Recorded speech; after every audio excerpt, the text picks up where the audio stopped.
Hello, good morning sa ating lahat. It's day 2 sa ating South trip. Pack up na kami. Almost 5 na, no? 5 AM na. Agahan natin dahil mainit na mamaya. Ang biyahe natin ngayon until Matnog. Subukan nating dumaan ng Daet. Baka mas maganda yung daan doon. Kasi balita ko yung Tagkawayan daw lubak-lubak daw, literal Tara. Tara guys, palabas na tayo. Almost 6 o'clock na. Dami palang dito. Beach resort.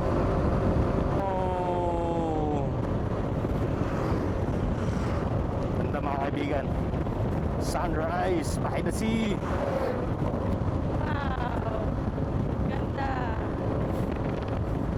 Fishport siguro to, kaya daming mga truck.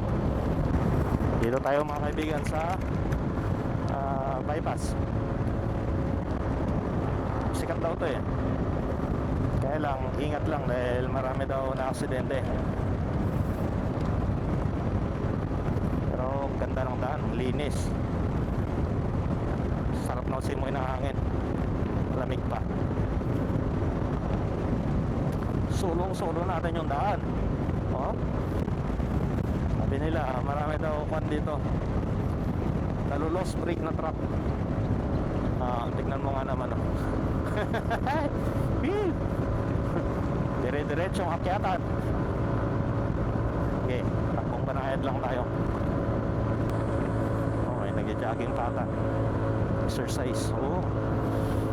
Dami ang nag-jogging. Kung 50 lang sa akyatan.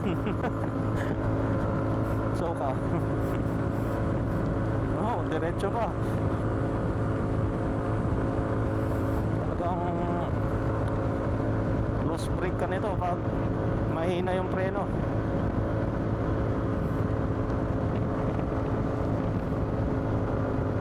Sige, akyat pa.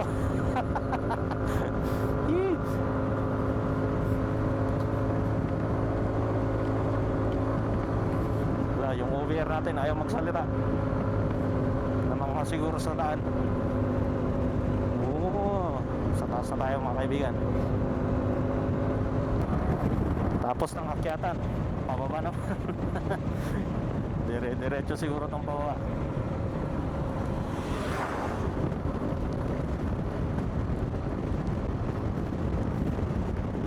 Ganda sa baba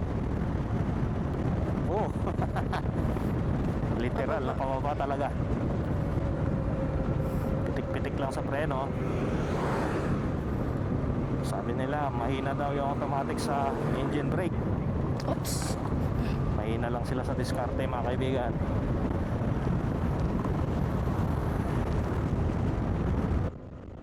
Dito nga't masyado naming in-enjoy yung daan dahil ang ganda at ang lamig pa ng klima dahil umaga pa nga ito.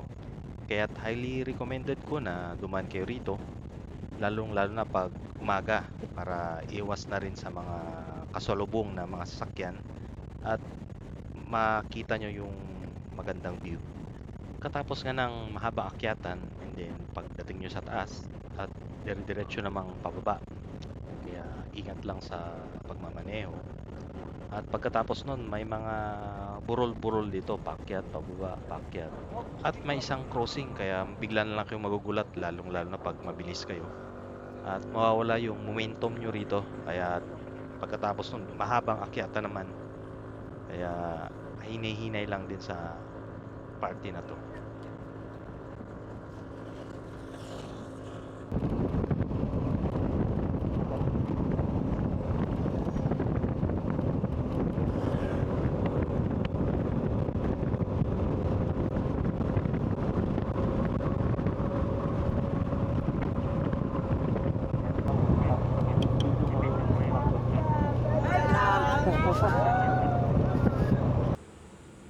It's huge. Lomi. Look at Lumi that. ng Kalawag. Kalawag. Yan. Para sa Kain po tayo. Kain.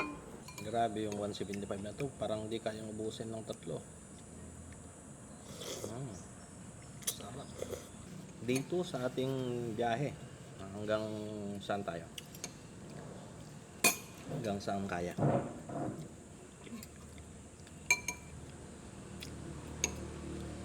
Try natin. Bicol lang. Try natin hanggang Bicol or hanggang Matnog. If kaya. If hindi, huwag natin pilitin. Hanggang pan lang tayo. Either somewhere in Mayon. Sana hindi pumutok yung bulkan. Welcome to... Ito ang welcome arc ng Bicolandia sa Camarines Norte. After nga ng kunting pahinga, nag-ride out na kami. So we decided na dumaan kami ng Dait, palabas ng Sipokot. Instead, dumaan kami ng Tagkawayan dahil lubak-lubak daw yung kalsada doon. Although mas malayo yung dinaanan namin, pero hindi naman kami nagsisi dahil ang ganda ng kalsada, maganda rin yung mga view, luntian yung paligid, at saka presko yung hangin. Bibihira nga din yung mga gasolinahan dito, kaya make sure na bago kayo pumasok at magpapultang muna kayo sa bayan para hindi kayo maubusan along the way. Matnog 344 Dait 42 kilometers. Tara.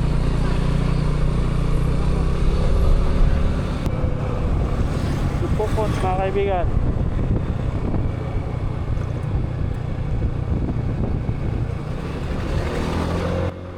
Ito pala yung junction na magdurugtong kung galing kayo ng Tagkawayan, Quezon.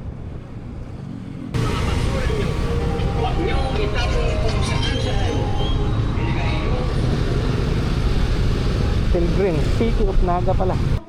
Kinalas!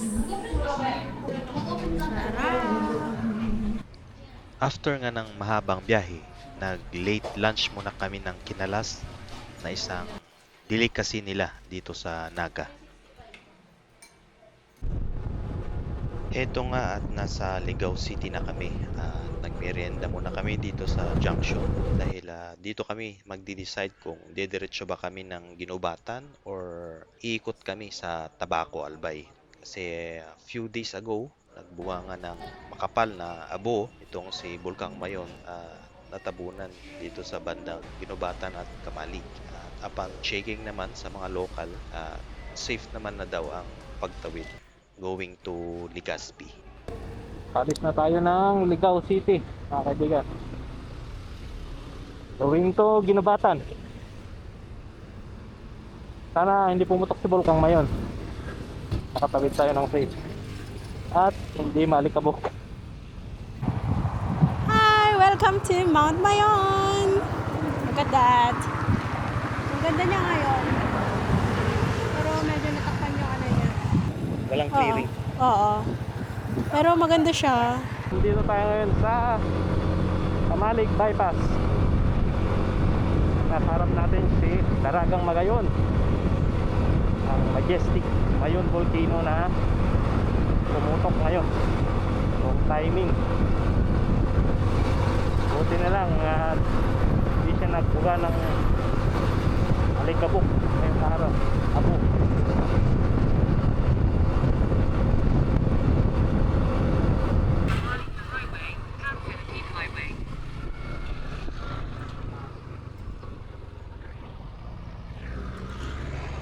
Bili ka ng tubig.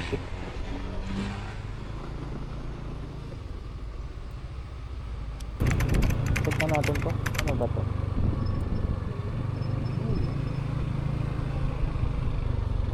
So still under construction na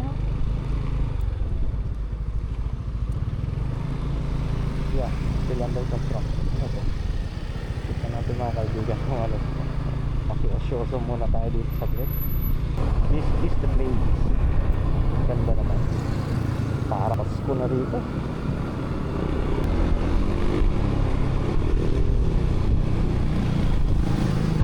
Mga kaibigan, Susugan. Ganda.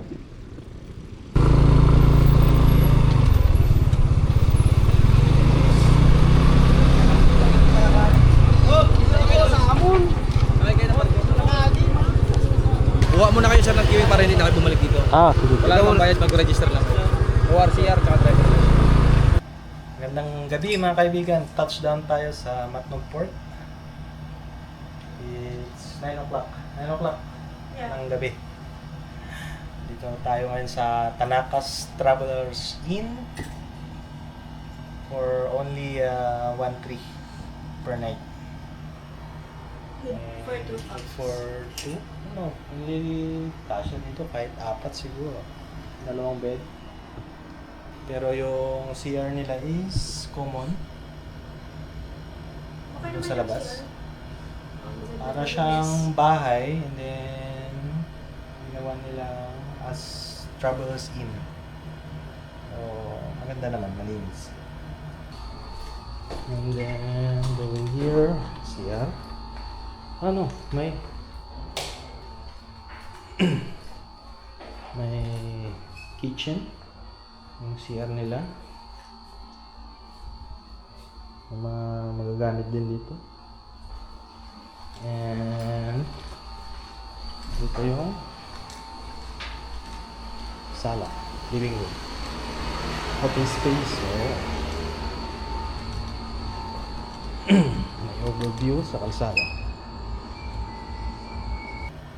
At labas muna kami. Hanap kami ng makakainan. Huwag na yung dragon. Sarap ng bakasyon mga kaibigan. Yes. Sulit ang biyahe.